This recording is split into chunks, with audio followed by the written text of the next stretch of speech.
सबसे पहले तो मैं महाराज जी के चरणों में प्रणाम करता हूँ, नमन करता हूँ।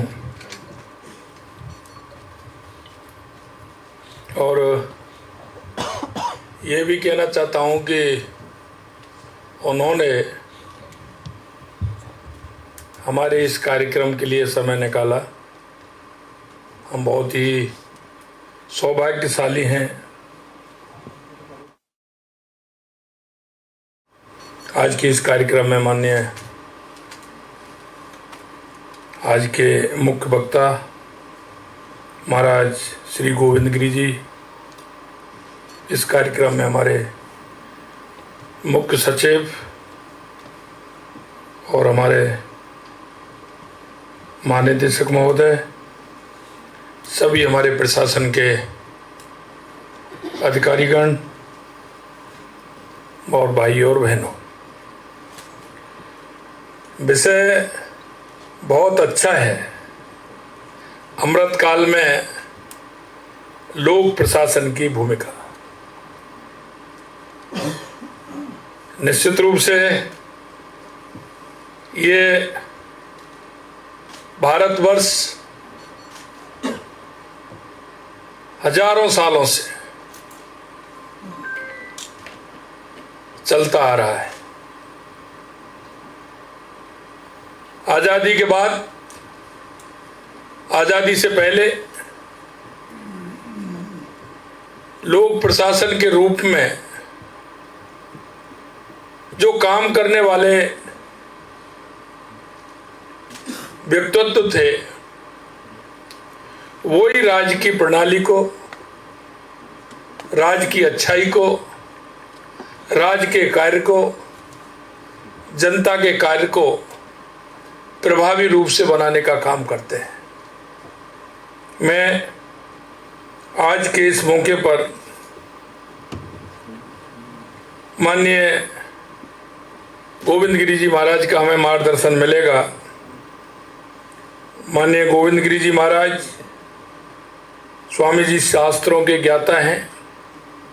रामायण, भागवत गीता जैसे महान ग्रंथों का संदेश आप पूरी दुनिया में पहुंचाते हैं और सबसे बड़ी भूमिका आपने देखी होगी, क्योंकि हमारा राष्ट्र हमेशा से जिन विचारों पर, जिस संस्कृति पर हजारों लाखों सालों से चलता आ रहा है, बीच में ऐसा कालखंड आया जिसमें हमारे विचार और हमारी संस्कृति को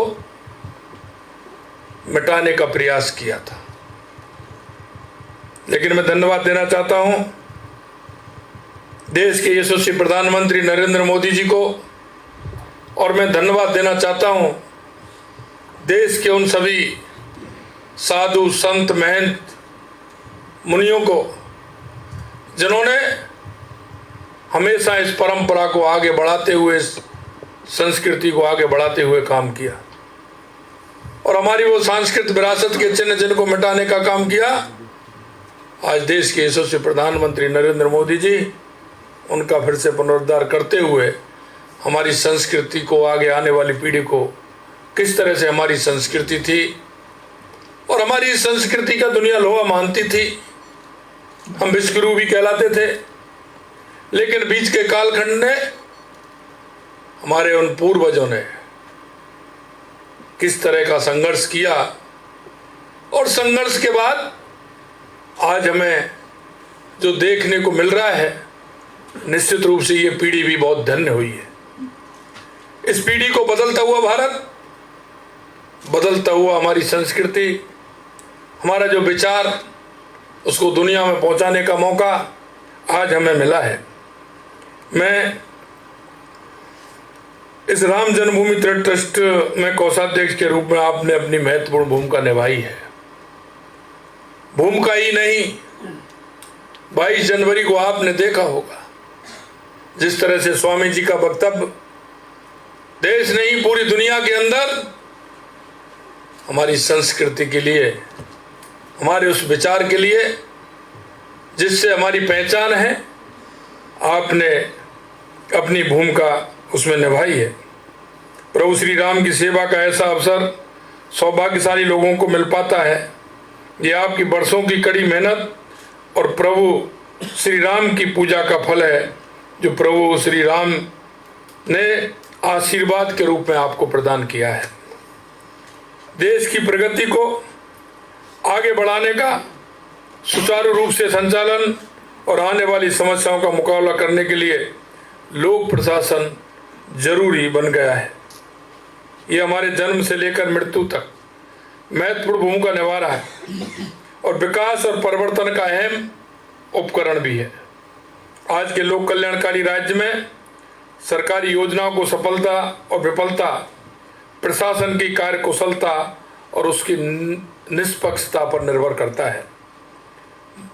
माननीय प्रधानमंत्री श्री नरेंद्र मोदी जी के नेतृत्व में आज़ादी के अमृत काल की ये सुंदर अवधारणा हमें दी है। अमृत काल भारत के लिए एक महत्वपूर्ण अवधि है। ये स्वतंत्रता की 75वीं वर्षगांठ से शुरू होकर 100वीं वर्षगांठ तक फैली हुई है। इस दौरान भारत को एक विकसित, आत्मनिर्भर और समृद्ध देश बनाने का संकल्प है। हमारे प्रधानमंत्री जी कहते हैं कि किसी भी राष्ट्र के जीवन में इतिहास एक मौका देता है जब राष्ट्र अपनी विकास यात्रा में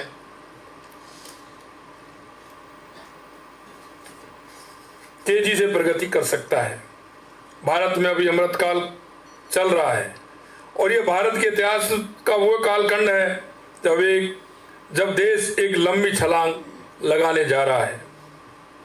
प्रधानमंत्री जी का 2047 तक भारत को विकसित बनाने का लक्ष्य निर्धारित किया है।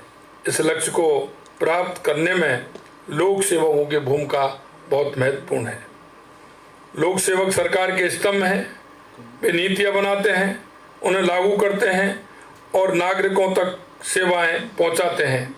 अमृतकाल के लक्ष्यों को प्राप्त करने के लिए लोक सेवकों की अपनी भूमिका निष्ठा से निभानी होगी। इसके लिए लोक सेवक राष्ट्रीय प्राथमिकता के अनुरूप नीतियां बनाने के काम करते हैं। मैं इस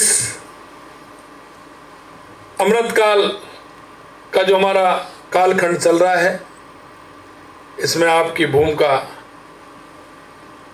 कैसी है, ये निश्चित रूप से हमें विचार करना चाहिए। हमारी भूमिका में हम क्या कर सकते हैं, ये भी एक आवश्यक पहलू है। और मैं कह सकता हूं कि जो श्री राम मंदिर निर्माण 22 जनवरी को उनका प्राण प्रतिष्ठा का कार्यक्रम आप सभी ने देखा होगा। ये देश का नहीं, दुनिया का ऐसा सांस्कृतिक केंद्र, सबसे बड़ा सांस्कृतिक केंद्र हमारा आज अयोध्या के अंदर बना है। मैं आपसे ये कहना चाहता हूँ, हर व्यक्ति की कल्पना होती है, हर जन की कल्पना होती है कि राम राज्य किस तरह से स्थापित हो। हम कोई भी शासन प्रशासन में बात करते हैं, लोग में बात करते हैं, तो हमारी कल्पना राम राज्य की होती है। और वो राम राज्य की कल्पना इसलिए होती है कि उसमें व्यक्ति से लेकर के राजा तक उसकी संभावनाएं उसमें निहित हैं, क्योंकि उसमें सभी का भला उस राम राज्य की परिकल्पना में है। और उस परिकल्पना के आधार पर हम हर व्यक्ति राम राज्य की कल्पना करता है। मैं अंत में इतना ही कहना चाहता हूँ कि स्वामी जी ने जिस तरह से हमें एक राम मंदिर निर्माण में भूमिका महाराज जी की रही है, निश्चित रूप से ये देश कभी उसको नहीं भुला पाएगा। और मैं इतना कहना चाहता हूँ कि आज आपने हमें समय दिया है। हमने ये विचार किया कि ये कार्यक्रम किस तरह से हो। आपने जो हमें समय निकाला, हमें समय दिया, उसके लिए मैं आपको बहुत बहुत धन्यवाद देता हूं और कहना चाहता हूं कि ये बहुत कीमती समय आपने हमें दिया है। निश्चित रूप से हम इसके ऋणी भी रहेंगे और आपके जो, क्योंकि हमेशा लोग कहते हैं कि धर्म बहुत आवश्यक है, क्योंकि पहले धर्म की परिकल्पना लोगों ने बदलने का काम किया था, लेकिन धर्म क्या है इसको नहीं जाना। वो धर्म की अवधारणा बदलने का काम किया। सच्चे मार्ग पर चलना, राष्ट्र के हित में काम करना, व्यक्ति को ठीक प्रकार से न्याय मिले इसके लिए प्रयास करना, ये हमारा धर्म होता है। और उस धर्म की अवधारणा लोगों ने बदलने का काम किया। और मैं पुनः कहना चाहता हूँ, इस धर्म के रास्ते पर जिस तरह से भगवान राम ने चल करके अपना जीवन यापन किया, वो हमें सिखाता है कि धर्म कैसा है। मैं अंत में महाराज जी को प्रणाम करते हुए, उनको पुनः धन्यवाद देते हुए मेरी वाणी को विराम देता हूँ। नमस्कार, जय हिंद, जय भारत, जय श्री राम।